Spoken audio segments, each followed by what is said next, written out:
Many highly capable adults with ADHD do something after conversations are over that I think should be talked about more. So let's jump in.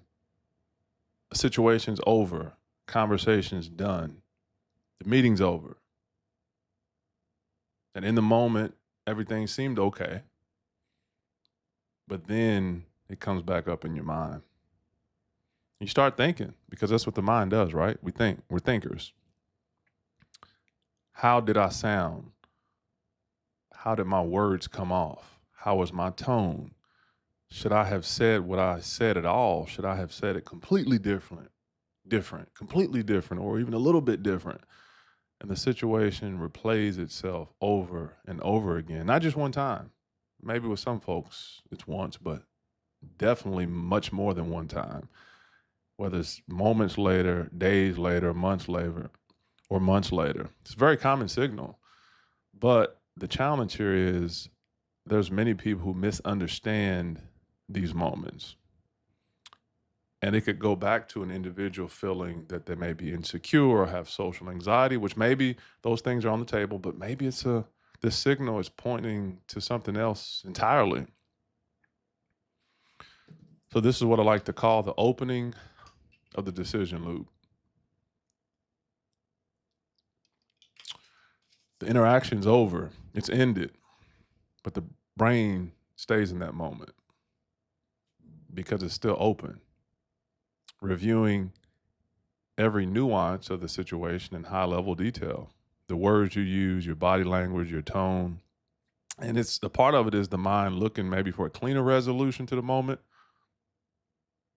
And surprisingly, these moments are very common with folks who are high performing or highly capable with ADHD, and has nothing to do with intelligence or IQ, because even the most confident people have poor conversations at some points, and no one's a perfect communicator.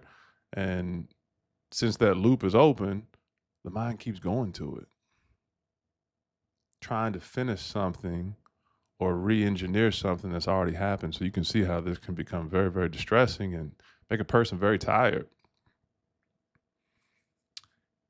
And if you don't gather anything else from this video, the impact on self-perception, the stories that can be created about oneself that can be very unfriendly.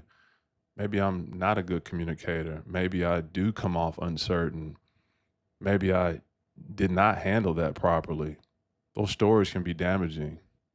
And especially on top of maybe the interaction was fine. These things can become the story. It can be exhausting. But the reality is none of this is failure or character deficits. It's an open loop. And once you recognize that signal, stabilization can become much more possible. So in this case, I encourage to have folks think about stabilization as simple.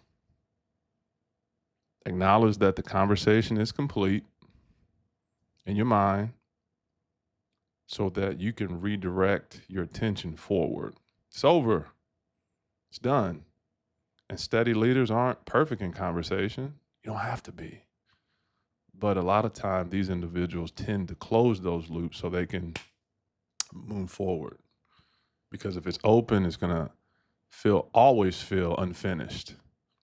And you're always going to have that feeling to revisit it.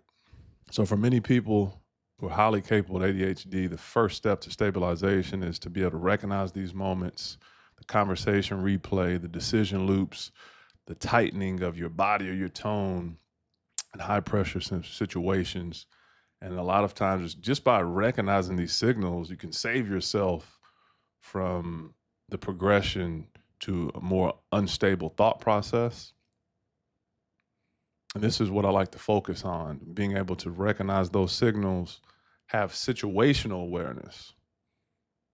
Because once you recognize the signals, stability is a much better environment for stability to happen. The steadiness begins with recognizing the signal. I'm daring, no hype, disorientation.